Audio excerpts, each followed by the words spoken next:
0 മുതൽ 10 കോടിയിലേക്കുള്ള നമ്മുടെ സാമ്പത്തിക യാത്രയുടെ 20-ാം ദിവസത്തിലേക്ക് ഏവർക്കും സ്വാഗതം. നമുക്ക് നമ്മുടെ സാമ്പത്തിക യാത്രയുടെ 20-ാമത്തെ ദിവസത്തെ ഇൻവെസ്റ്റ്മെൻറ്റിലേക്ക് കടക്കാം.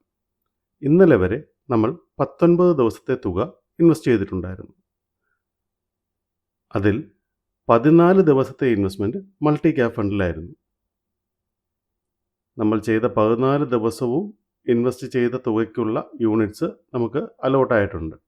250 × 14 3500. അതോടൊപ്പം 5 ദിവസത്തെ ഇൻവെസ്റ്റ്മെൻറ്റ്സ് ഡെപ്റ്റ് ഫണ്ടിലായിരുന്നു. അതിൽ 5 ദിവസത്തെയും യൂണിറ്റ്സ് നമുക്ക് അലോട്ടായിട്ടുണ്ട്. 250 × 5 1250.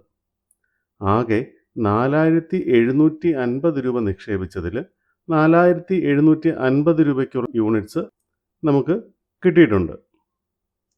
നമുക്ക് ഇൻ പ്രോഗ്രസ് ആയിട്ട് ഒന്നും തന്നെ ഇല്ല. നമുക്ക് ഇന്നത്തെ ഇൻവെസ്റ്റ്മെൻറ്റിലേക്ക് കിടക്കാം. ഇന്ന് മാർക്കറ്റ് ഹോളിഡേ ആണ്. ഇന്ന് സാറ്റർഡേ ആണ്. ആയതിനാൽ ഡെപ്റ്റ് ഫണ്ടിലാണ് ഇൻവെസ്റ്റ് ചെയ്യേണ്ടത്. അപ്പോൾ അതിനായി ആദ്യം നമുക്ക് നമ്മുടെ ഓവർനൈറ്റ് ഫണ്ടിലേക്ക് പോകാം.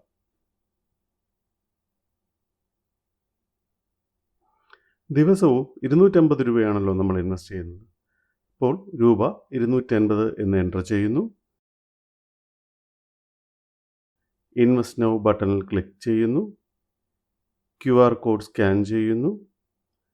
ഇൻവെസ്റ്റ് ചെയ്യുന്നു. ഡാഷ്ബോർഡിൽ നോക്കുന്നു. In progress. അങ്ങനെ 20-ാമത്തെ ദിവസത്തെ ഇൻവെസ്റ്റ്മെൻറ്റും നമ്മൾ ചെയ്തു കഴിഞ്ഞു. 21-ാം ദിവസത്തെ ഇൻവെസ്റ്റ്മെൻറ്റുമായി നാളെ നമുക്ക് വീണ്ടും കാണാം. നിങ്ങളുടെ കമൻറ്റ്സ്, വാല്യുബിൾ സജഷൻസ് പോസ്റ്റ് ചെയ്യുക. Thank you.